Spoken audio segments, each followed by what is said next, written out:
Wake up. Wake up. It's Saints week. I'm off to New Orleans. But first, we wrap. Damon and I rapping on the Niners, maybe even a little Giants Dodgers, maybe a little NFL week 2. We got a lot to get to. Wake up.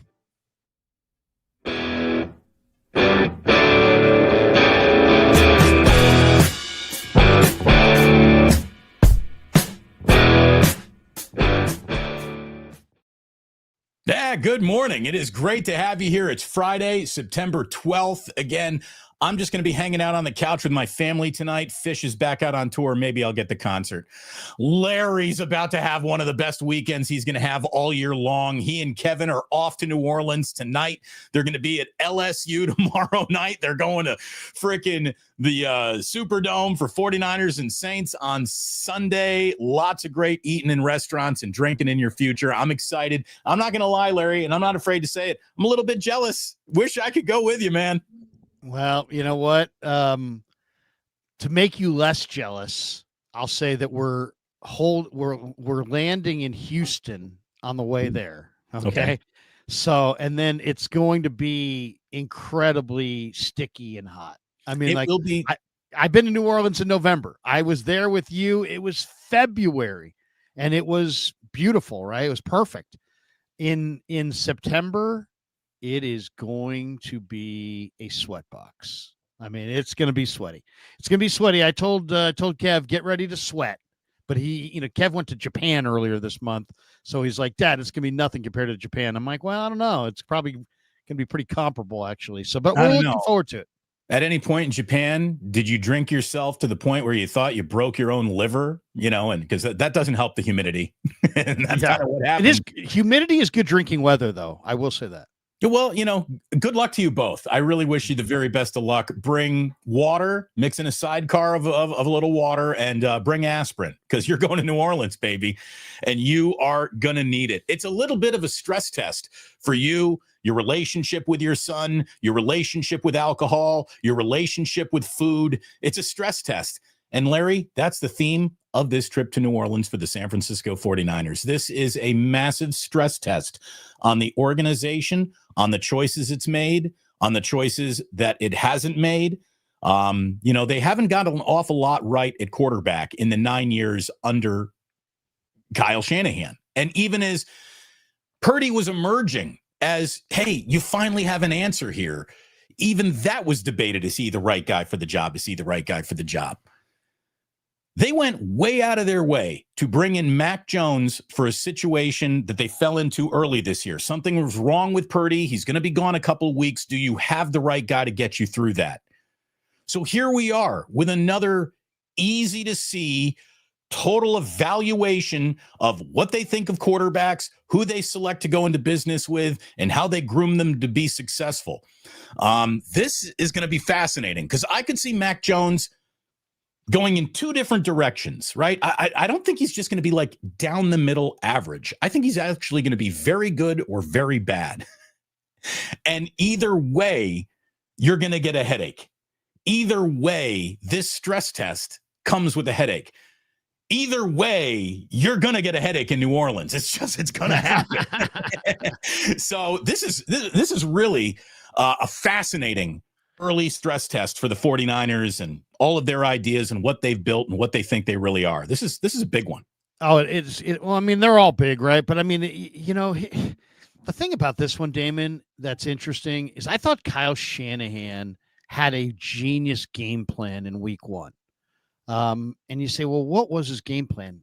They committed to the run. They played complementary football. The Niners ran the ball 61% of the time in the third quarter. On drive 6 and 7 in the third quarter, they just totally committed to the run. And I asked Robert Saleh about it yesterday. I said, you got a young defense. How important is it that, that Kyle did that and committed to the run and that you guys had a 16-minute time of possession advantage over Seattle in week 1? He's like, it's an astute point. He's like, it's really true is that we need that. Our young defense needs to be kind of protected a little bit. So, here's week 2. And I think the game plan has got to be the Saints the Saints offseason bugaboo, their problem was they were really bad against the run last year. Week 1, they weren't any better. No. They gave up 5-4 a carry to the Arizona Cardinals. And I think it's really clear if the Niners are smart, and I think they are, they're going to have a run-heavy game plan. Jordan James was back at practice this week. He's healthy from the finger injury. You got Garendo, you got Robinson, you got CMC, you got, now you got Jordan James. You got a handful of backs. Run the heck out of the football. The other stat that has to be thrown out here, and this is kind of a scary stat. Since Brock Purdy has been in San Francisco in years 1, 2, and 3, so that's 22, 23, 24. Basically, Brock Purdy as a Niner coming into this year, Damon. The Niners' offensive line in those 3 years has been both the 8th worst in pressure percentage allowed. So they're a bottom 10 offensive line as far as the pressures that they're allowing. Right, and he just faced the most pressure of any game he's ever played in. But they're also 9th best in sack percentage allowed. And that screams out that Brock Purdy makes this totally mediocre, if you even want to call it that, offensive line look way, way, way, way, way better than they are because he can move around and he can avoid pressure. Now he goes out, you bring in Mac Jones. Do you see what the need to run the ball? Because the Saints, the one thing the Saints can do, they had 5 sacks of Kyler Murray last week. They can still rush the passer. And the Niners, I don't think, are a great pass blocking line. And they've gotten away with it because Purdy's so elusive. And he's got such great feel in the pocket for where the pressure's coming from. So he knows where it's coming from, how to escape it, and he can often get away from it. Mac Jones does not have those gifts. And so I think, Damon, Kyle Shanahan better commit to a heavy dose of the run. If they are forced, if the Saints jumped ahead, let's just say, and the Niners have to abandon the run game and throw the ball, I think they're going to have a hard time in that loud dome blocking this defensive line led by Cam Jordan and Granderson off the edges. It's a 5-2 front. It's a very big defensive line. Yeah, if they get to the Niners can't run it. If the Niners can't run it really successfully, I think they're going to lose this game. If they get to open the gates on Mac Jones could be in a lot of trouble quickly. So Niner quarterbacks have been hit on pace, Damon, to be hit 136 times in the regular season. That's a lot. Brock Purdy took 8 hits in week 1. What amazed me is that Shanahan, Damon, has said, I think the line played pretty well. I thought my line played pretty well. Really? You have Christian McCaffrey and you averaged 3 yards a carry and you gave up pressure on 60% of Brock's dropbacks, and he was hit 8 times. So right. you had a decent day. How could that be a good O-line? Right. You had a decent day on the ground because you committed to it and you stayed with it, even though it wasn't popping very big. But yeah, I mean, you can't say my offensive line had a really good day and then talk about how your quarterback might miss a month. You know what I mean? This just doesn't line up. So the offensive line is what it is. We all knew it was something that they needed to improve upon greatly. They decide to improve upon it incrementally at best. And they have already found themselves on QB2 in week 2. It's awfully early in the year to get to QB2. Drew Dahlman might have saved this. By the way, Larry, I don't mean to play the let me tell you how right I was about something here. Did anybody do more conversations about Armand Membu than me? Did anybody say trade up for him? Trade all assets for him? He's the best right tackle in football after one game. One game. Damon, I was yelling and screaming throughout much of April that Shamar Stewart was better than Mikael Williams and they should go for Shamar Stewart. Shamar Stewart was one of the highest rated rookies in the entire league after week 1. I mean, he was just totally dominating. And Mikael Williams, even though he's got a lot of potential as an interior rusher, no tackles, no pressures, no sacks, no anything. 39 total snaps. He might have pushed the pocket a bit. He did. He's better. Believe me, I want to be right, like everybody wants to be right, but I'm not going to be blind. I'm not rooting against this kid, and I'm not blind to his impact. Him and Yetur Gross-Matos, I think, have a great future together, rushing from the inside. And Robert Saleh said it best. He's a run defender at defensive end on first and second down. He's an interior pass rusher on third downs, and we think that he's got huge potential as an interior pass rusher. And I understand all of that. All I'm saying is I think Shamar Stewart was better. Right. Well, that's the thing. When you think you're in a window, potential that will materialize a year or two from now really doesn't help you today. Yeah. And the Niners present themselves as if they're a today football team. And maybe they are. Or maybe this is Shanahan saying, hey, the new 3-year window is now open. Well, your 3-year window opens and your quarterback only lasted 4 quarters until you're looking for another one. And another thing, Larry, too. Again, I want to be positive. I do think they're going to go beat the Saints. I think they're going to beat the Saints. I think the Saints are a perfect opponent for them. Like you said, the same game plan that got them through a Seattle game can maybe get them through this one, too. As long as Mac Jones doesn't turn into a turnover machine, I like the 49ers' chances to be 2-0 by the time we're back on Monday doing another episode of Wake Up here, Larry. So I want to stay positive. I do. Yeah. I do. But the decisions, the processes, the things that this teams go through, especially at the position of quarterback, it makes me say, what is the plan? What is the plan? Think about the quarterbacks that you and I have talked about, have discussed, have blown hours of conversation on, who, Tanner Mordecai and Carter Bradley. And these guys are through training camp and they're through preseason and we're looking at them and we're about, hey, that's not very good. Hey, that is pretty good. You could win with that. You could. And now here it is. It's time to officially bring one of those guys into the mix. And the only guys in the mix are people that have never been associated with the San Francisco 49ers. Why have training camp? Why have preseason if all the players that you're spending countless man hours on and giving precious reps to become total non-factors? We don't even work them out when we're looking for the new position again. Are you talking about Adrian Martinez versus? Yes. Yes. Well, yeah. I mean, this is a little baffling. It's like they had Mordecai, they had Carter Bradley, right? I mean, not that Carter Bradley is like, a star, but Carter Bradley is the son of Gus Bradley. And then suddenly both of them came up with injuries.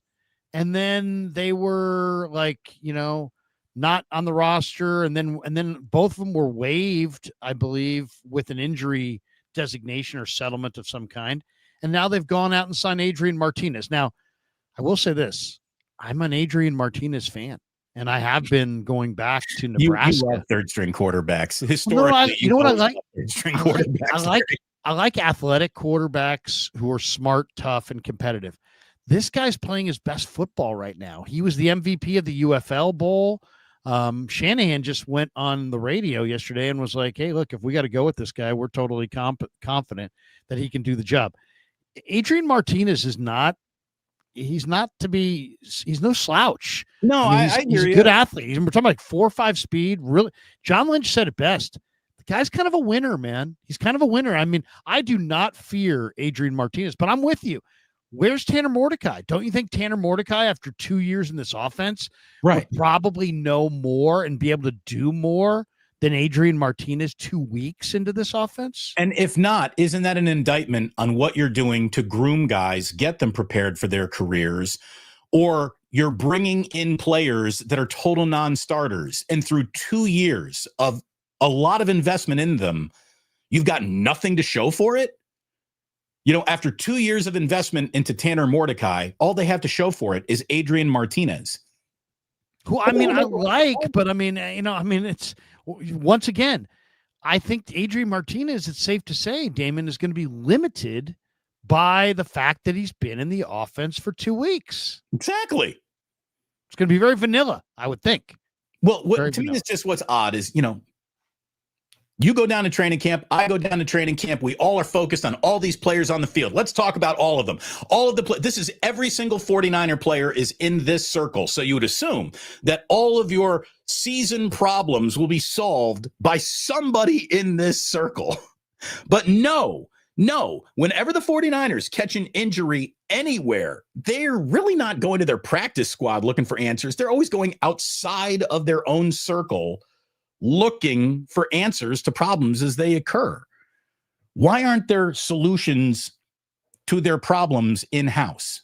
Well, there may be an injury there. I mean, they did waive both those quarterbacks, Bradley and Mordecai, with injury designations, settlement. Right? Yeah. So I mean, they settled with those guys. There were some injuries. Now I don't know if they're minor or if they're major, but yeah, if I would imagine they're major, because if otherwise, Tanner Mordecai didn't play half bad, and he obviously has been in your system a lot longer than Carter Bradley or Adrian Martinez. Martinez only been around for a couple of weeks. Now, I do like Martinez. I think he's playing his best ball right now. I think I talked to him in the locker room the other day. He's everything that you want to see in a quarterback. He's athletic. He's smart. He's humble. He's tough. He's not soft. You know what I mean? He's a real athlete. So I don't know. I mean, we'll see. I mean, I'm intrigued by his potential, but I gotta think that Tanner Mordecai, if you really were if somebody was gonna be forced to play this weekend, I think Tanner Mordecai would be better than Adrian Martinez if he's healthy. Just based on reps and familiarity, I would agree. And by the way, I'm not the Tanner Mordecai guy that you are. I was not impressed by him in the preseason. I thought Carter Bradley was better, but it's just odd how the 49ers dump a huge investment into their starting quarterback, don't reinvest in the offensive line to protect him, and have already lost their starting quarterback before the fifth quarter of football begins in a very long season. And we should talk about that too, by the way, because a lot of people are using that as a way to say, hey, Brock Purdy's not the guy, and Brock Purdy's fragile, and this and that. Well, there's a little element of, I'm a little worried. Here's the thing. We do have frequent injuries now on this guy, and they are coming up. It's turf toe, which is kind of random. The play that he got hurt on was kind of random. How variant is it, Larry? Is it? Well, I mean, it sounds like it's a week-to-week thing, according to Lynch, as far as the timeline. I mean, turf toe, I mean, I heard somebody yesterday on the radio sound like a total fool.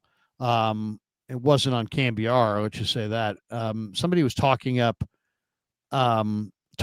how, it's like so ignorant to this market. They're like, nobody's ever had a serious toe injury. It's like, dude, Patrick Willis's Hall of Fame career ended because of turf toe. Turf toe can be literally not a big deal, or it can be career ending. It's a very serious thing, and it can be very, very painful. And for a guy like Brock, who's one of the greatest traits that he has is his escapability, turf toe could be, a career altering type injury. So, but as far as do I think that the injuries show that Brock Purdy's fragile? I don't. I think Brock Purdy's missed 2 starts. He's missed 2 starts. He gets hit too much. Career. He gets hit too much. But I mean, Mac Jones is probably going to get hit more, right? Because he's actually mobile. I just think that that the real issue is not necessarily with Brock. The issue is that the Eagles have their version of Brock, and they've built a fortress around him. And the Niners have, a really good young quarterback in Purdy, but look at this line. You've got Trent Williams at 38 years old. McKivitz is a solid right tackle. I won't rip on him. Pooney is a solid right guard. Jake Brendel was a replacement level center 3 years ago. Yeah. And to still be going with Jake Brendel at 32, and then Ben Barch is also has a hard time, staying healthy. I just think that, and by the way, Ben Barch hurt his knee, but he was back at practice this week. Why? Because he's no idiot. He knows Connor Colby is really, really close to stepping in, and Connor Colby started 50 games at Iowa. So once he steps in, he's probably not stepping out. I think Barch knows that. But, I mean, the 49ers need to invest in their offensive line and build that fortress around Brock Purdy and give him that They could the same way the Eagles won with Hurts, the Niners can do it with Purdy, but they can't do it behind a makeshift line. Yeah, look, they got to build that thing up. They've ignored it, Damon. They've ignored the O-line. And I think that's come back to haunt them. It really has. And the lesson of the entirety of last year's postseason was trench warfare. The 49ers sort of ignored the lesson on one side of the line of scrimmage and really focused on it on the other side. And they won in week 1 without an awful lot of the focused players really showing up. So when I'm looking for, positive steps forward here in week 2, make a play Alfred Collins, make a play CJ West, make a play Michael Williams. I wonder if Nick Martin is playing in this game. I hope he's dressed, and he is. I want to see D. Winters to continue to play well. Upton Stout's second appearance on a football field is something I'm going to be really, really interested in. Siegel, again, keep this up, man. The beginning of your career is off to something really good. But all the focus, we just know it because this is what the league is going to be on what Mac Jones does. All of it. That's all we're going to be talking about. And this is where the headache's going to come from, Larry, because it's going to be painful no matter what happens. I was sort of like deconstructing how 49ers fans think and feel and applying it to all this. And look, if Jones throws up all over himself, number one, Brock, just being the guy who he is going to want to run back in there and save everyone. And with a turf toe, him trying to get back early before his injury is recovered from would not be good. Also, if Jones throws up all over himself, I'm assuming you're losing that game. So losses means everyone's pissed off. If the 49ers lose more than they win, everyone's angry. Now, what happens if Mac Jones plays great, though? What happens if Mac Jones looks better than Brock Purdy? What happens if I expect Mac Jones to play well? What happens if Kyle Shanahan starts thinking, man, this is the guy I wanted in front of Trey Lance all along? Well, let me ask you this. Do you think there is a level that Mac Jones could play at that would make 49er fans go, wait a second, he's the guy? Because, one thing about Mac Jones was great at Alabama. He's a very good processor. He's played on time. To me, if you said what was the toughest practice all summer, I thought it was the joint practice day 1 with Denver. And I thought Mac Jones outplayed Brock Purdy that day. And I thought it was pretty decisive. Mac Jones plays on time, and he knows what he can process what he sees. And I think being around Purdy has helped him a lot. Was Purdy playing against the Denver 1s and Jones was playing against the Denver 2s, though? And that was where maybe an awful lot that came from? Yeah, that's. I wasn't. It is what it is, right? But Jones looked really good, and he played on time, and the windows were tight. We're 20 minutes into our live stream. Everybody hit like and subscribe on both channels.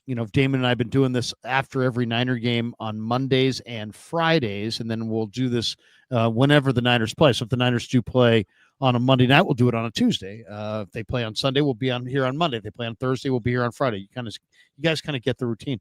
But welcome to Wake Up, and we are brought to you, of course, and we jumped right into the conversation, but we're brought to you by, on my end, Pig and a Pickle, the best barbecue in all of Northern California. Check them out. They're in Emeryville. They're in Corte Madera. They're open 7 days a week from 11 a.m. till 8 p.m. or until they run out, and they do run out. So get some brisket chili. Tell them Krug sent you. Also, this 49er football season is presented by Sleeper on the Krug Show side, the fastest growing fantasy platform in the world.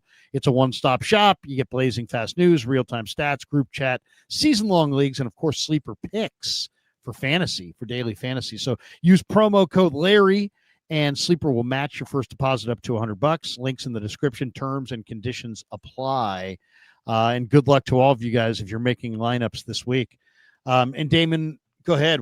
If you want to shout out your sponsor. Let you know, if while you're on the road, if you've eaten all that spicy Cajun food at the LSU game and you're going to eat another big Cajun style dinner after the 49ers and Saints game, and you just need a little taste of home, Larry. Yes. Did you know that there's an Ike's in New Orleans? Really? Ike's in New Orleans. Yes, there is. It's one of the cities he's expanded to as Ike's Sandwich Empire expands throughout this nation of ours.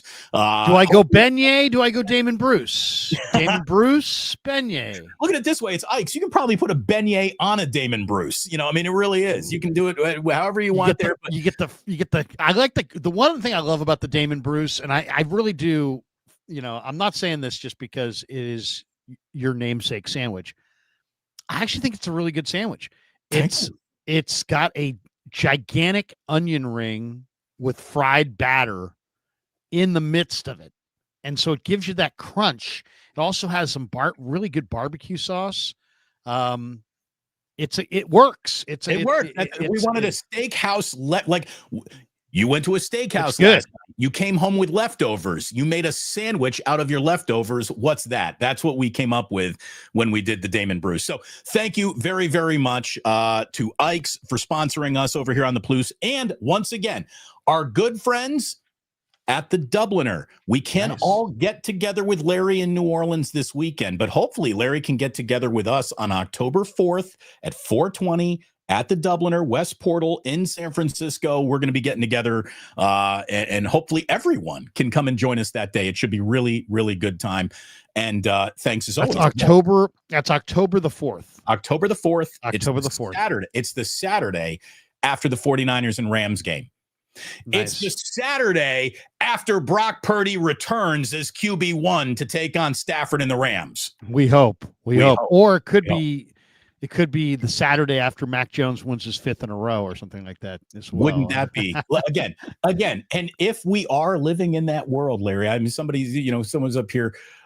What's Boomer T? Damon's got the worst takes, dude. Does this suppository stuff up? Is that? Hey, I'm willing to ask the questions that other people aren't, baby. I'm willing to say things like, "What if this becomes a problem?" And it's never a problem.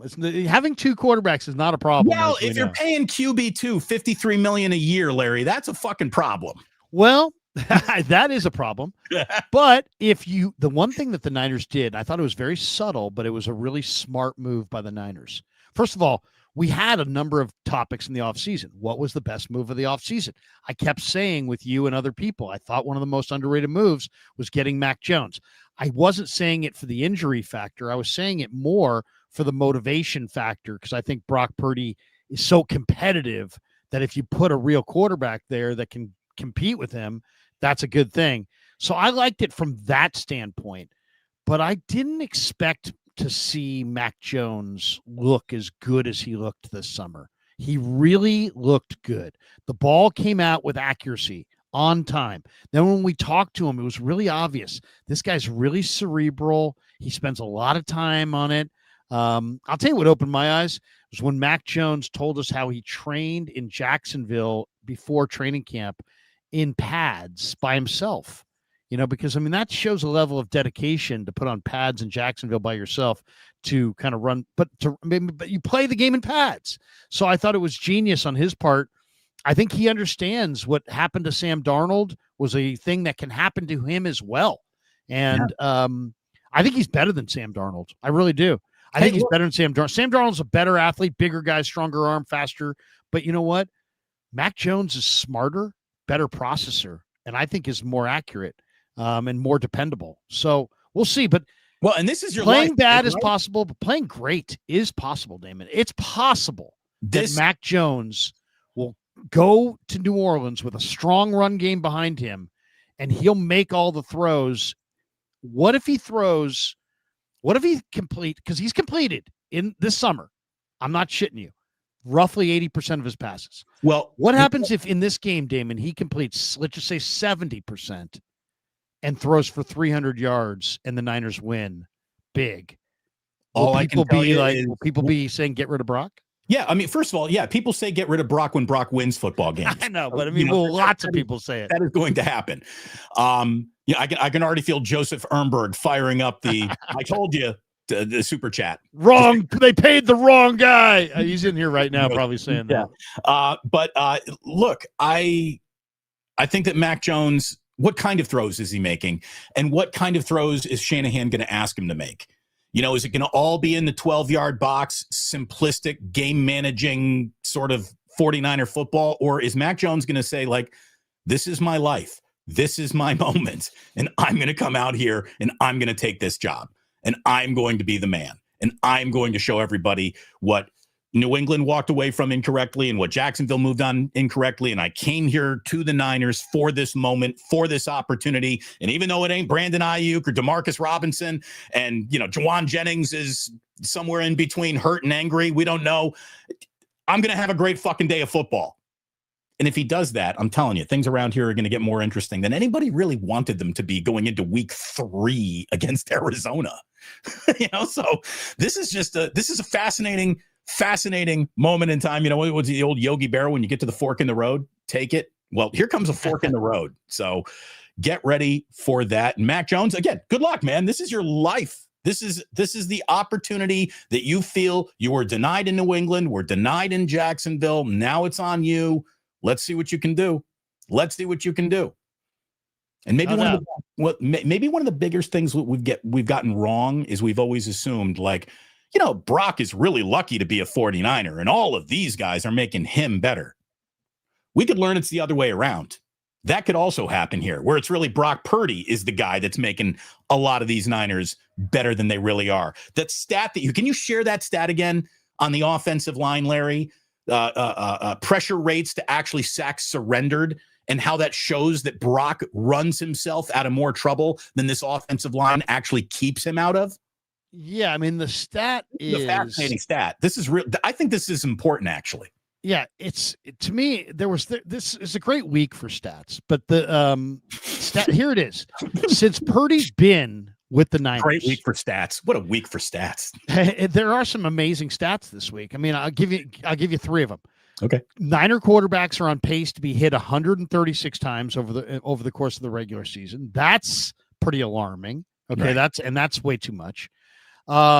I don't like pace stats after one game, but okay. Seattle played their nickel defense 82% of the time. They played their nickel defense 58 out of 71 snaps, including 32 snaps against big personnel, against 12 and 22 personnel. And I asked Kubiak about it, and he said, hey, that's just what they do. But it'll be interesting to see if teams copy that. If teams try to copy, you know, we'll play nickel against the Niners, and we'll have a speed advantage. We'll have a coverage advantage. Just one thing. And then the other one is the one that you just mentioned, which is since Purdy's been with the Niners coming into this year, so years 22, 23, 24, the 49er offensive line in those 3 years has been the 8th worst in the NFL in pressure percentage allowed. So they're one of the worst teams in the league at trying to not have Purdy pressured, but they're 9th best in sack percentage. So there's a ton of pressure, but Brock makes those guys look good by running away from it, knowing where it's coming from, getting rid of it quickly. He doesn't take sacks. Sacks are negative plays. He doesn't take a lot of sacks. He covers his O-linemen. You know, he didn't just give his O-linemen Toyotas. He's giving them a ton. I mean, look at Caleb Williams, for example, by comparison. Caleb Williams has made some amazing throws and can look really good, but he holds the ball forever, and he gave up 68 sacks. And guess what? None of his offensive linemen are going to make the Pro Bowl if he keeps taking 68 sacks in a year. Well, and let me just tell you, he knows that. I mean, Brock knows that.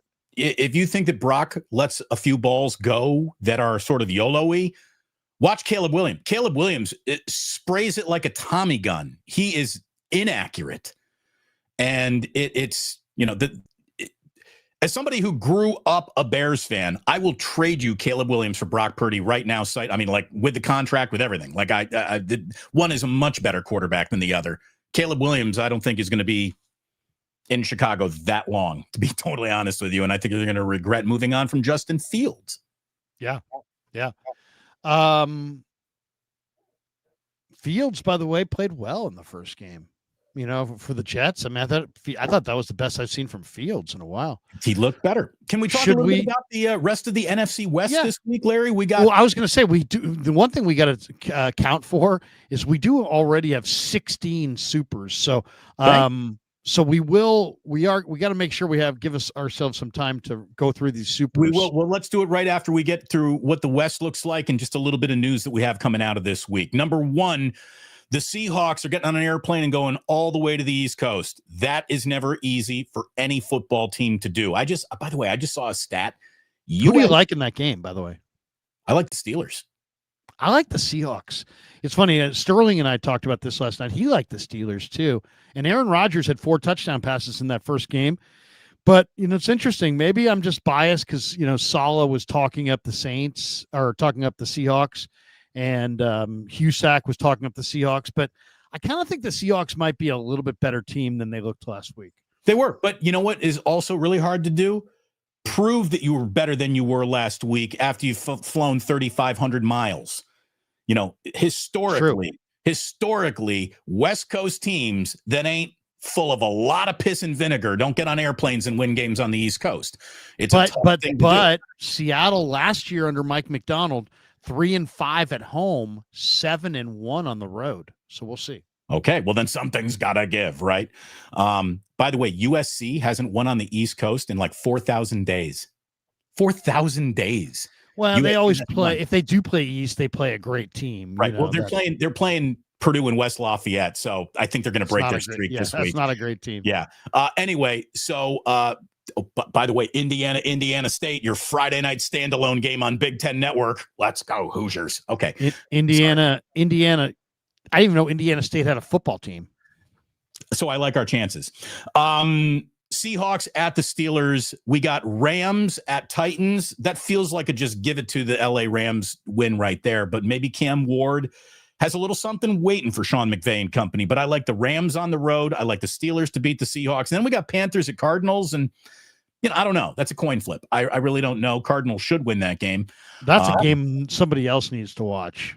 Yeah, I don't. Yeah, I will. Panthers, Cardinals. Yeah, I'll see what. My goodness, there's Chiefs, Eagles. There's Chargers, Raiders. There's Falcons, Vikings. There's Bucks, Texans. There's nobody should be watching that. What's crazy though? It's still going to get 12 million. It's still going to get 12 million people watching it easily. But we got an interesting week for the West, and if the 49ers want to stay on top, getting out of New Orleans with a win would be a really, really good idea. You look at some NFL news, Larry, last night, there's no denying the Packers look good. I mean, they do. The Packers look good. They handled the Commanders on Thursday Night Football. Wide receiver Jaden Reed, though, broke his collarbone. Saw that. And he's going to be out a long time. Austin Eckler blew his Achilles. He's done for the year. His career. Raise your hand if you got Austin Eckler on your fantasy team. I don't, but I have Ja'Cory Krosky Merritt call me Bill, so I'm feeling pretty good about that. By the way, how do you think about how do the Commanders feel about trading Brian Robinson right now? Yeah, why would trading running backs is dumber than trading starting pitching?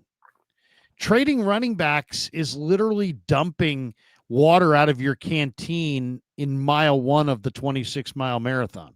Why would you ever dump water out of your canteen when you're running a marathon? Why would you ever get rid of a viable NFL running back? And I, it's like the Niners were dumb for getting rid of Mason, but the Commanders were dumber for getting rid of Brian Robinson. I mean, I don't get it. I would stash so many backs. I'd have all kinds of backs. I'd have practice squad backs. I'd have guys on speed dial. I'd have contingency plans for running backs all over the place. I would have I would have a whole floor at the Marriott in Levi Stadium parking lot, just full of players that I might need. I might just buy out a floor for the year and just tell everyone, stay right here. We might need you. By the way, another reason why I like the Steelers is because Aaron Rodgers is 1 touchdown away from tying Brett Favre 4th on the all-time passing touchdown list. Brady is number 1 at 649. Breeze number 2 at 571. Peyton Manning at 539. Favre is at 508. Rodgers at 507. So if Rodgers throws 2 touchdowns this weekend against Seattle, he is in 4th place by himself on the all-time touchdowns list. So, when Aaron's got a little stick up his ass and something to prove, you usually get a good game out of him. So we'll see. Finally, the one last thing I want to let everyone know about, teams that nobody loves and everybody's shitting on right now. When your games played to players only meetings ratio is 1-to-1, you're in trouble. And the Miami Dolphins have already had a players only meeting. Nothing could say, yeah, we're sort of done with our head coach, like a players only meeting after 1 week of football. Mike McDaniel's not going to make it to Halloween at this pace, Larry. No, he is not. Let me ask you, were you trekking down to Santa Clara as often as you are now during the Mike McDaniel's actually being allowed to speak on Tuesday's portion of Mike McDaniel being here? Because he was so weird and quirky that he became a little bit of a darling in the media. But the entire time as I was watching him up there being a media darling and quirky, I was thinking, how does that play in front of a room full of football guys? How does that play in a room full of men? I hear what you're saying, but you're focusing, and I think other people are focusing on the wrong guy here. The problem is not that Mike McDaniel doesn't work in the NFL. The problem is that Tua Tagovailoa doesn't work in the NFL. Tua Tagovailoa does not read coverage. Does not. Go look at his progressions after the first read is not there. When the first read is not there, it is game over for Tua Tagovailoa. He was very accurate at times for Alabama. He was surrounded by an unbelievable amount of talent when he was at Alabama. And nobody ever asked the question, can this guy read pass coverage? But he can't. And if you watch, and there's some brilliant play design from McDaniel. McDaniel is maybe one of the most talented play designers in the game today. And Tua will execute his great calls all the time, but when it isn't there and he's got to go through progressions, he cannot do it. Well, let me he's just tell not a progression reader. He's not, as Greg Cosell would say in a very clinical, non-judgmental way, he's not a great late in the down thrower, which basically means he sucks. Late in the down, late in the down, as if you got a lot of time in any down to do something. He's not a great late in the down. That's what he used to say about Jimmy Garoppolo. You know, Larry, he's not a great late in the down thrower. In other words, if Kyle Shanahan's genius play doesn't work, Jimmy's fucked. Well, yeah. You know, I mean, that's basically it. And Tua is the same thing. Right. First read not open. Good luck with that. So, look, when McDaniel does get fired, will he be back in Santa Clara? I mean, do you send a plane for Mike and say, come on back, baby? We got Robert back. We got you back. Might as well bring Nick Sorensen back just to like hang out, Possibly. I mean, when the Kyle Shanahan coaching tree becomes kindling, you you throw those guys back on the fire. I mean, look, you want to be a head coach. Everybody does. But if you don't get to be a head coach, you know what's the next best job? Being a coordinator on a team that's going to win the Super Bowl. So people are always going to want to coach here. They're going to want to coach any place where they, the one thing that's really clear from listening to Eddie Pinheiro this week at his locker, he could have gone to the Falcons. He could have signed with a number of teams this summer and just didn't. And we asked him why. And it was pretty obvious. He's like never won. He wants to win. He's like chose the Niners over the Falcons because he thinks he can win here. If he thought he could win, believe me, if it was the Niners and the Chiefs, he probably would have gone to Kansas City. Well, I mean, and you'd think he wants to win. And a kicker. Here's the thing: a kicker's next job is not correlated to whether or not his team had success with him or not. A kicker's next job is, am I making my kicks? And you'd think a kicker would pick a dome, but he didn't. He's coming here to Santa Clara, so. That I get that's a good thing, I guess. Well, I think first of all, I think the Niners lucked out huge. What if opening drive, 49ers drive, but they stall a little bit, Pinheiro comes out and misses his first field goal. Oh. Well, then we're no worse off than when we were. By the way, yes. Bear on down, that note, Chicago Bears. You are the don't say it. Don't say it. Shanking kicks. Bear down, Chicago Bears. Nothing's ever gonna get better around here. Look at that.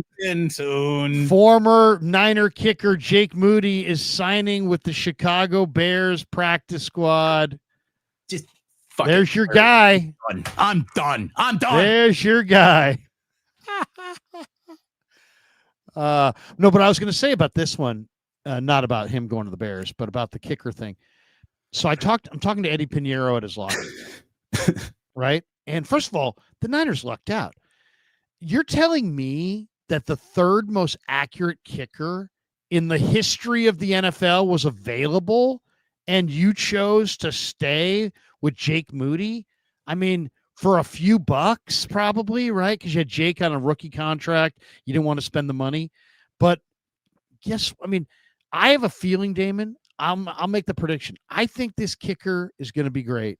I think he's going to come in. He's going to make a bunch of kicks. Why? Because that's what he is. He's made 88% of his kicks in his career. He's been in Carolina the last 3 years where he averaged 90%. There was a veteran kicker. And by the way, when he was talking yesterday at his locker or the other day, he's like, hey, man, it's the NFL. He's like, you either make kicks.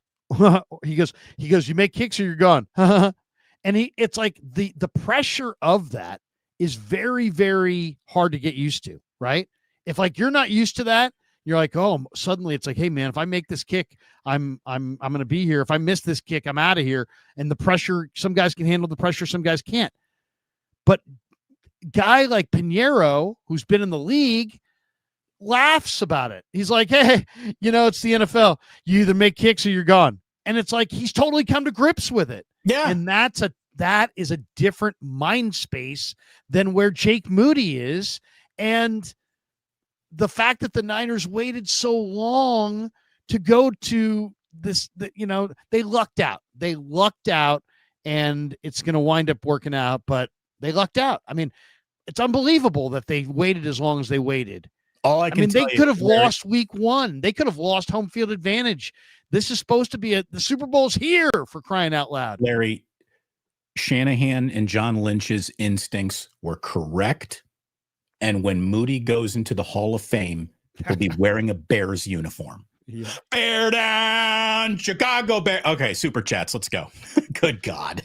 Can you imagine that? I mean, who's the Bears kicker right now? What's my guy? My boy Santos. Who is the guy who the triple doink? Remember that guy? Was his name Cade something or God? What was his name? It was a bear, right? It was the bear who hit 3. He hit boom, boom, boom, right? The crossbar and both uprights. Unbelievable. All right. Let's hit some supers, but first let me tell you one quick thing about my good friends at Habas Law, because they are a proud sponsor of the Krug Show. Thanks to Habas Law. And I want to share this with you. If you're out here in the Bay Area, check out Hot Yoga Republic in Mill Valley. They're teaming up with Vitalent for a blood drive. And it's September 25th and 26th. It's at their studio in Strawberry Village Shopping Center. Here's the deal. You just roll up your sleeves, you give blood, you save a life. Every 2 seconds, somebody needs a blood transfusion. Accident victims, kids in chemo, moms in childbirth, real people, our people, Bay Area people, Northern California people. And if you can't make it to Mill Valley, no problem. Visit hotyogarepublic.com and you'll find Vitalent donation sites all over the Bay. That's hotyogarepublic.com. And a huge shout out to our friends at Habas Law for backing this. Omar, Tarek, and their whole team. They're fierce. They're relentless. They're always fighting to make it right for our community. They're great attorneys. And, my dad was an attorney. My brother's a judge. My sister's an attorney. I know the difference between a good attorney and a bad attorney, and these guys are great attorneys.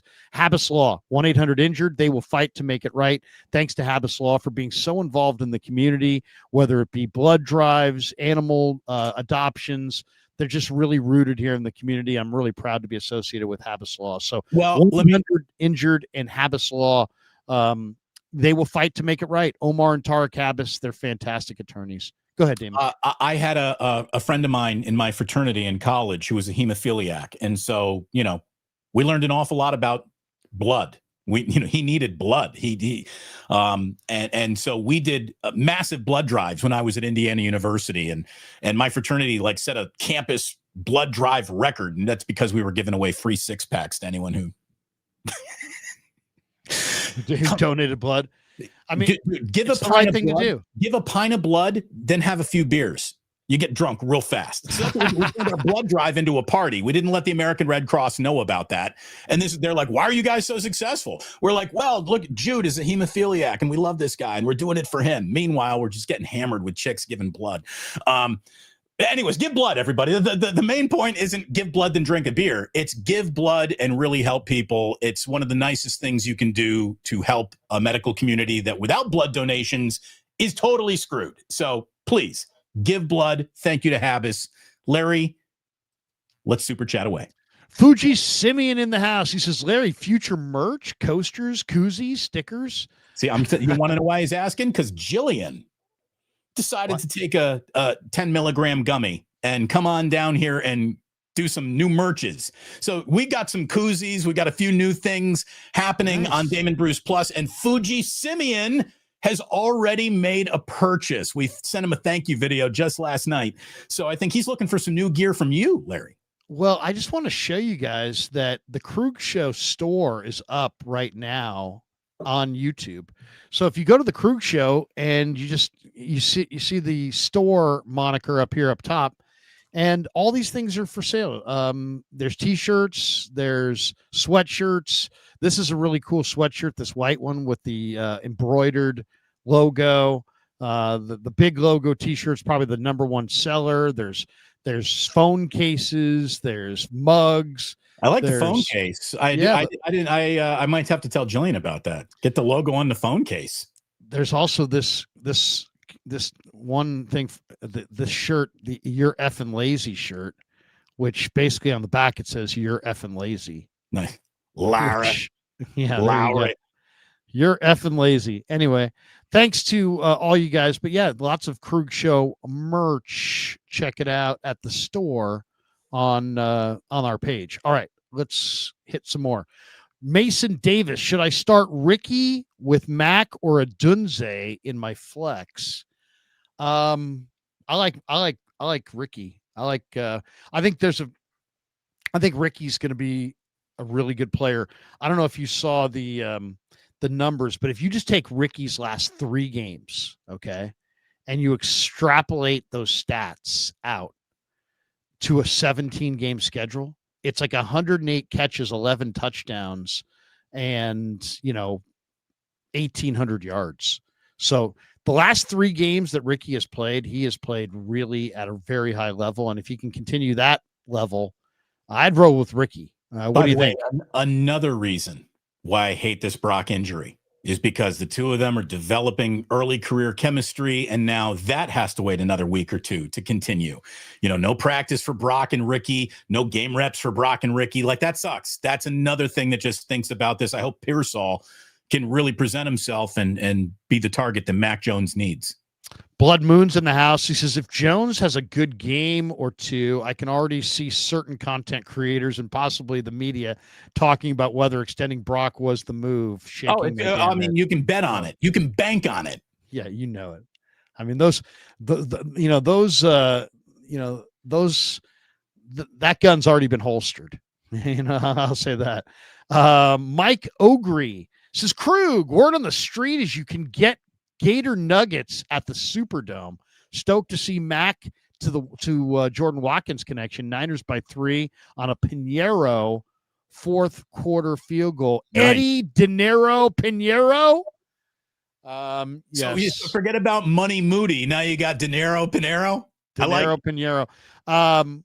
I wouldn't eat Gator Nuggets in the dome. No, you want your Gators. You want your Gator prepared by someone who isn't just like throwing it in a deep fryer. Yeah, I mean, Koshan or nothing for me on the Gator. MSQ says, how much better would the Niners O-line be if they move Barch inside at center and Colby to left guard? Also, with Eddie P's accuracy, how's his power? He's hit from 56. He's had multiple 55-yarders as well. So I think he's got a good leg. I don't think it's a monster leg. How is the third most accurate kicker available? Money. That was the thing. He's like, I don't know what the Niners are paying him, but he wanted to play for a winner. But yeah, he could have signed at any point. But here's the thing. But so at some point he was in Carolina last year. But at some point you think that he would choose some money over no money. Oh, well, no, but I think it's like, out. it's a good point by you, but I would say this. I think these guys, like, they know, like, everybody knows who the best kickers are, and like somebody was coming for him this summer, and it just happened that it was the Niners at this spot. But yeah, it makes you wonder. And what if this guy goes on and has a great, let's say, 5-year run with the Niners where he makes some high percentage? We're gonna laugh at this whole Jake Moody thing. Remember when they were screwing around with that rookie Jake Moody? But you know what? They were trying to. I mean, it should be a loud statement. Never, ever, ever, ever, ever use a pick on a kicker or a punter on day 1 or day 2. And forget about to me, almost anything other than the last round. If you take your punter or kicker in anything other than the 7th round, you're out of your mind. You need to draft football players, and a punter nor a kicker is ever to be regarded as a football player. They're just guys on a football team. I mean, if you're drafting a kicker or a punter super early, you're either way smarter than everybody else or way dumber, and we know what it is. Or you are as loaded to bear as any team built in the NFL, and this is the cherry on top that puts you over the top. Blood Moon, not signing another quarterback tells me Brock Purdy is not out long. I hope you're right. I think you're right. We'll also see what they do. I hope you're right. We'll see what they do next week, too. Braden Oberst. I haven't heard that last name before, an Oberst. To Krug and Damon, thank you all for the great content. I listen to all your shows, Larry, through Spotify while working on night shift to keep me awake. By far, the best 49er content that I can find. Oh, thank you, man. I appreciate that. Cheers. There's a lot of people doing a lot of good stuff. I'll just say that. But thank you. I appreciate you. MSQ, and Damon and I, as longtime radio guys, we really do have an appreciation for the person who says, you get me through your work day. There's always something very gratifying about that. I always loved it. Somebody said, hey man, I deliver blah, blah, blah. I deliver bread. I deliver milk. I'm in the truck all day. You guys get me through, that is a great feeling. Yeah, that is a great feeling. I did a call-in show on Tuesday, and the last call I took came from this guy who'd been listening to my show for years, and he said, my grandfather and I didn't have a lot to talk about, but he listened to your show an awful lot, and my grandfather and I would talk about you and the show that you were hosting, and it meant so much. It really brought us together, and that is the stuff that just, Larry, you know that too. Whenever you know that you become part of a family or a family's connection, like that is... that's the fringe benefit of being a broadcaster. That means a lot. There's broadcasting, but then there's sports talk. And broadcasting, like, being like John Miller, and play-by-play, it's different. In some ways, you could argue, some people argue it's better or worse. I wouldn't dare to argue better or worse on that. Much different job. Much different. But there's something very personal about, people come up to me all the time, and you as well, I'm sure. And they come up to you and they say hello and they embrace you, and it's like you're their old friend, and they know you, and they've been listening for a long time. And it's like that kind of stuff is like really, really, it's very personal. It's like, hey, if somebody's going to listen to you in their car, in their home, I'm not saying your family, but it's personal. It's very personal. A radio broadcaster is usually the only broadcaster that you bring into the bathroom with you, right? Like you listen to a radio in the bathroom while you're naked. That's intimate. That's a connection. That really is.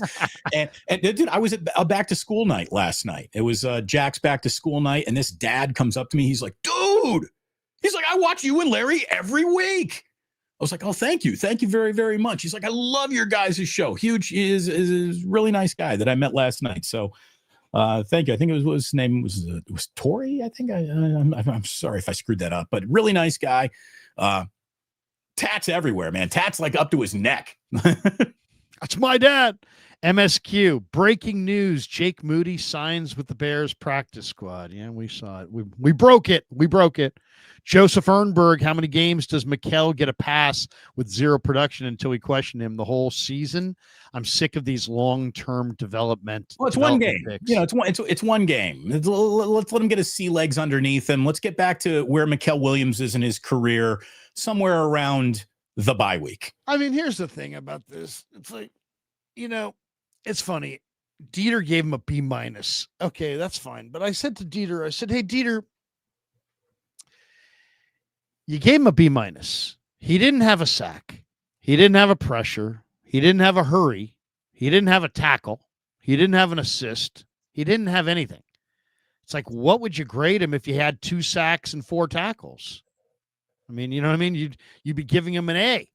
So I think there's potential there, but you got to produce. And when Robert Saleh was asked about him, he's like, yeah, he did some good things, but he did some things he needs to, basically Robert Saleh basically said to us that he doesn't even know what he's doing. That oftentimes he's like, when he knows what he's supposed to do, he's great. But it sounds like he doesn't know what he's supposed to do. Well, that sounds like coaching to me.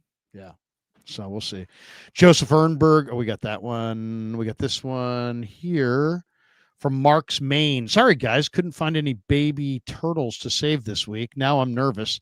Please, no more injuries. Is there something in the water? God. When it comes to the Niners, it really does feel like it. There is an inexplicable amount of injuries attached to this team. And all you got to do is look across the rest of the NFL. There's no other team, even though they're all in the same league, who gets hurt quite like this one. Yeah, I mean, I don't even know what to say about it at this point. Eric Darby says, get a po' boy in Louisiana, Krug. Always love the show.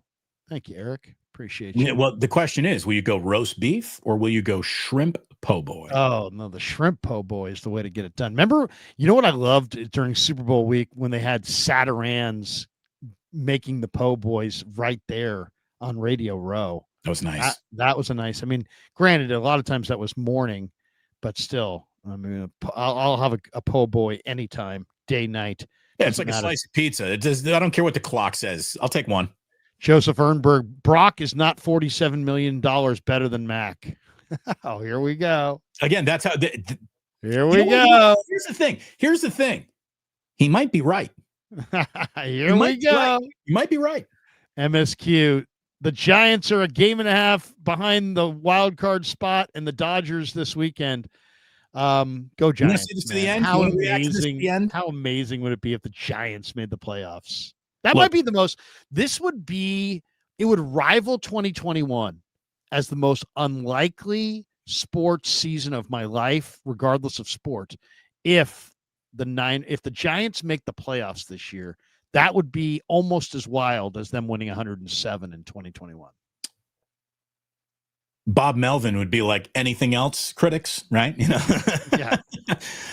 Here's all I can tell you this.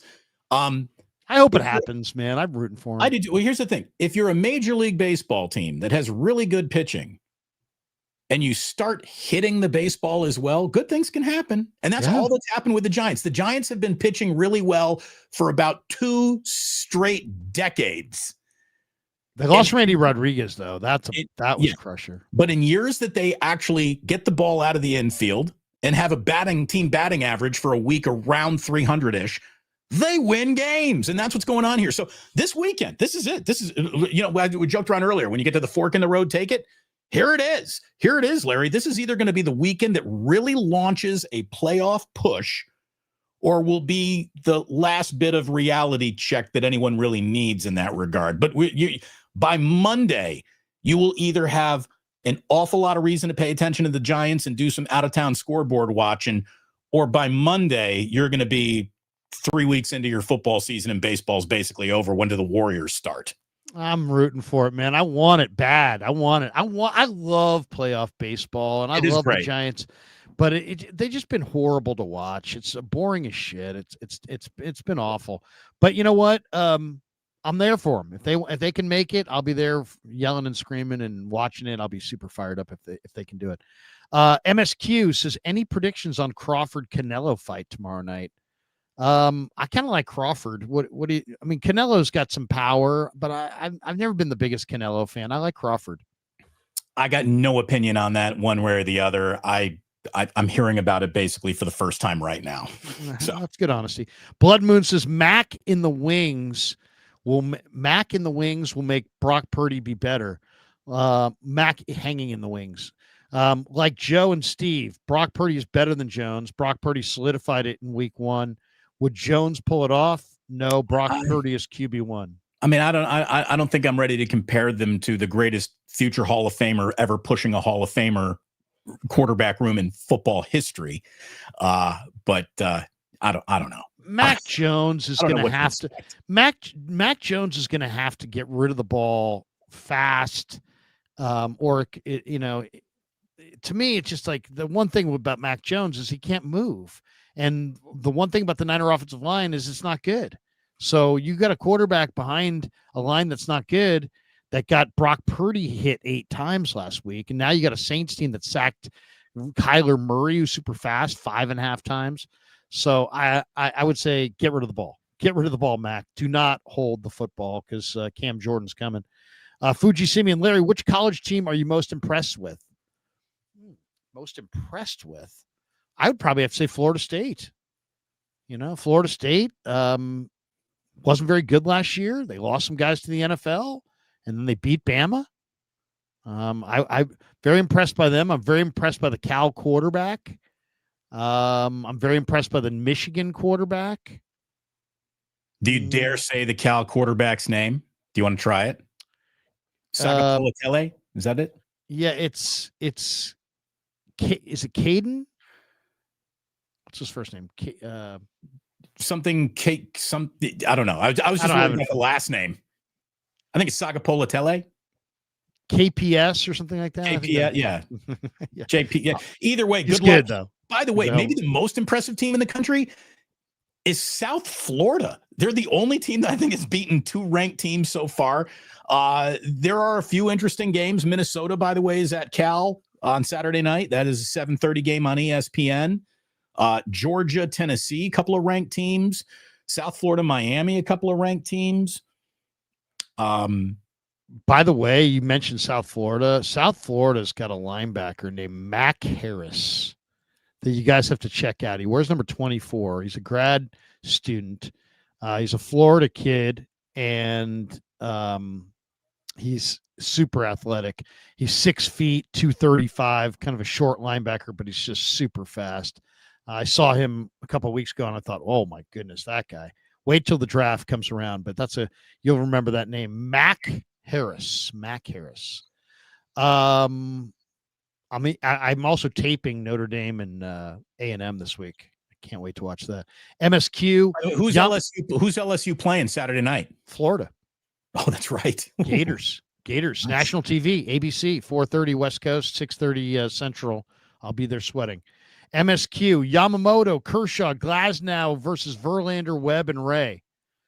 You know what? Bring them on. Wasn't Ohtani scheduled for tonight? What's that? Wasn't Ohtani the scheduled starter tonight? They skipping him? No, they skipped. They're missing him. They're missing Ohtani. Okay. I never saw Ohtani listed. I saw this trio listed: Yamamoto, Kershaw, Glasnow. Fuji in the house. Off topic, Larry. Your take on Drew Gilbert. Also, will there be a surge of little leaguers biting teammates' jerseys and emitting Drew's high energy? LOL. Well, I mean, I got to be honest. The hand around the neck is a little much. And the guy comes across like a total spaz, but you know what? Who cares? The Giants were so dead, and they had all these dead Yaz guys doing nothing. And I know Yaz has been good in Kansas City. So fucking what? They needed to go younger. This guy's younger. He's got energy. He's giving them lots of energy. I don't think it's accidental, by the way, that this super dull, no energy team got a kind of a high energy player and kind of took off. He's been a great addition. I think the guys needed him in the dugout. I think that he's just the little bit of oomph that a very quiet, docile dugout needed. So I like Drew Gilbert. Oh, he's fun to watch. Fuji Simeon says Bears are going to tank with Moody to get the first pick. That's how you do it. Whenever you really want to tank, you go through the kicker's spot. Fuji Simeon says, thanks, Larry and Damon. I'm planning holiday shopping. That's right. Thank you, Fuji. Get the merch. Seriously, who supports us more than Fuji Simeon? Dude, Fuji's the man. 831 Alex M. Mac finds Ricky in the end zone this weekend. Yep, I see it. Hope you're right. I can see it. Fuji in the By the way, house. which tight end, Larry, which tight end do you think plays the majority of this game for the 49ers? Is it going to be Tungus or is it going to be Farrell? Well, no, they're going to have to use them both. I mean, I think Farrell, because it's going to be a run heavy scheme. Have they made the decision to call up Willis? Yeah, they have. I mean, okay. I don't know if they'll make it official on Saturday, but that they've indicated that that's what they're going to do. You may even see Juice at tight end a little bit. Also, if you get a chance tonight at 6:00, Niners Nightly is on YouTube only, but Mike Detillier is going to stop by from WWL. But also, I did a locker room interview yesterday with the newest 49er. The Niners signed a tight end to their practice squad. His name is Messiah Swinson. I mean, how awesome is that? Messiah Swinson. So we talked about that name, and we had a really nice conversation. So check that out tonight. Did you tell him he needs a deal with Swinton's ice cream? Swenson's? He's close. Isn't it Swinton's? Isn't that? There's a Swenson's on Union Street and Hyde in the city. It's been there forever. It's not Swinton's. It's Swenson's. Yeah, Swenson's. Okay. There you go. Well, he's close. Fuji says, so Larry, are koozies and coasters a possibility? Got to talk to Kev. Koozies and talk to Kev. I don't know. I don't want Damon's wife to, give us a cease and desist letter. Hey, wait a second. The koozies and coasters were proprietary to the Plus. We were talking about how Damon Bruce can really corner the market of YouTube success, and Jillian chose the koozies. And anyone who is trying to go koozies is just stepping all over us. So don't you dare, Larry. I forget what country western singer sings "Koozie in My Hand," and I think it's Jake Owen. Jake Owen, look it up. I don't know. Joseph, I'm a country guy. Joseph Ehrenberg. This is my favorite shower show. Niners win 35-7. Thank you, Joseph. It's good to know Joseph is naked with us in his shower, giving supers and hating Brock. Wake Up, brought to you by Soap on a Rope. Did you ever get soap on a rope? It works until the soap, gets watered down, and then the rope part, it falls off the rope. I was never in a soap. I never needed soap on a rope. I was never in a, should I drop this soap? I'm in jeopardy situation. So I've never had the soap on a rope. Soap on a rope. I remember we got it from my dad one Christmas. He liked Pierre Cardin. I got him the Pierre Cardin cologne and soap on a rope. Braden Oberst might have heard my uncle's last name, Robert Oberst, from The World's Strongest Man. Oh, okay. Look at that. So what's your bench? Braden, what are you benching? What are you benching, Braden? If your father's the world's strongest man, don't you have an obligation to be like repping out 325? Oh, dude, you better be. I don't know about 325, but I would say 3 plates, which is there's 315. If you're related to anybody who's the strongest man in the world, you got to be putting up 315. Yeah. Who's your dad? Well, my dad was the Mountain from Game of Thrones, and PWS kickers are football players, not football players. LOL. True. I don't. Maybe the Niners could find a soccer player to convert. Fuji Simeon Damon, the dad with the tattoos, could be a doctor. Could, yes. I'm going to assume not though. But thank you. Claudaddy Arcades, who is sending us to New Orleans. We are going to New Orleans, courtesy of Claudaddy Arcades. Now, is he going with you? Is he partying with you? Is he flying out there with you on this trip? I don't think so, because he's too busy running Claudaddy Arcades, but he is funding it, and he's a great follow on Instagram at Claw_Daddy_Arcades to find a location near you with brand new locations. He just opened at Capitola Mall. He's opening in Visalia Mall. Claudaddy Arcades. Claudaddy, you're going to love what we're going to do. We're going to walk through the quarter. We're going to get people yelling and screaming Claudaddy Arcades. I'm gonna show me your Claudaddies. Show me your Claudaddies. How do you think that will go over? I don't know. I don't know. But Claudaddy Arcades is sending us to New Orleans. Thank you, Claudaddy. And there'll be lots of Claudaddy mentions this weekend. MSQ, thoughts on Rodriguez's Tommy John surgery. It sucks. He's going to miss all this year, all next year. Yeah. I mean, I feel bad for him. Lander Film, to Damon's point, Mac can't move like Brock, and with that O-line the way it is, do we see 22 personnel? I mean, yeah, I think there's a very good chance the Niners are going to come out and big people and try to run it. That ball's going to get out fast. It's got to get out fast. Got to get out fast. Otherwise, it's going to be a long, long day. And we got this one. Let's see if we can just get to. There we go. Oh, wait. Hit the wrong button. There we go. Fuji Simeon. Ew, Larry, an SI Wildcat and a country music fan. Yeah, that's right. I mean, I like it all. I mean, I'm the only guy who can, I can go from old school rap to heavy metal to country to classical to anything. I mean, I've got very eclectic music taste, but I do enjoy country. A girl I was dating one time got me going on country. I wasn't into it at the time. I fought it. And then after we broke up, I kind of liked it. So I don't know why. I kind of like it. Now, I don't like I'm not an old school, all my rowdy friends have settled down. I mean, that's not a bad riff, but I'm more of the I like more of the new country than the old country. Big Carrie Underwood fan. Not a big Carrie. I'll tell you who I love. I love Jordan Davis. I'm a big fan of Jordan Davis, not Jordan Davis, the Eagles defensive tackle. Jordan Davis, the country western singer. The Carrie Underwood makes $1 million per episode of her singing the Sunday Night Football Open, and she records that all in one day. So basically, she makes $18 million in one day. She goes. The song is the only part of the song that is affected based on the game is like the middle part of the song when it just, now I'm going to sing a little something about the teams that are playing tonight.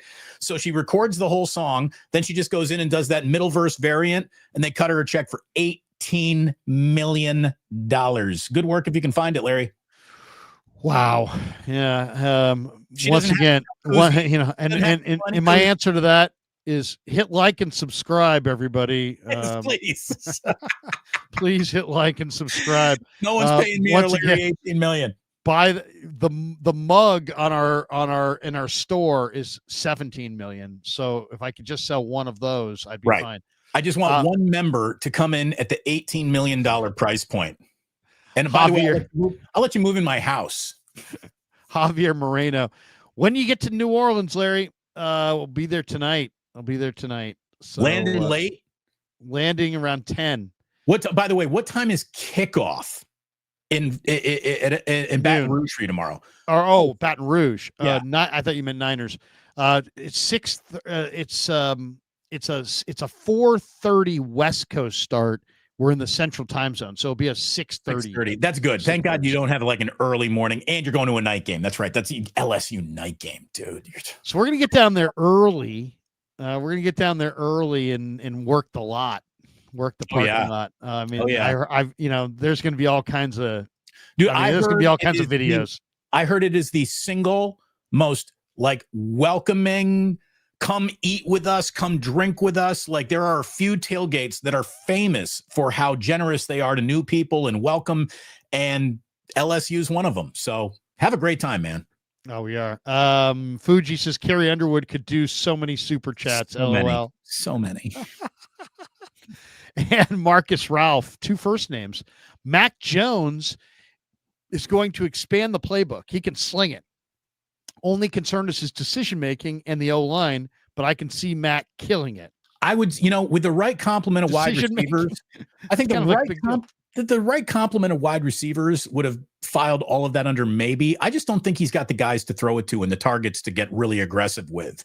So I think it's going to be a subdued Mac Jones performance, but I don't care. He just needs to game manage them to the win column. That's what he needs to do. He doesn't need to be a hero. The key is run it, let New Orleans put that extra defender in the box and then throw it over the top of their head to Jordan Watkins. I could see the Niners running it a lot, but I could also see Mac going up top a couple times in the second half and connecting. Mac throws a really pretty deep ball. He really does. Jameson Wang says, Krug, I'm going to the game. Hoping I can meet up with you and Kev pregame. We'll be there.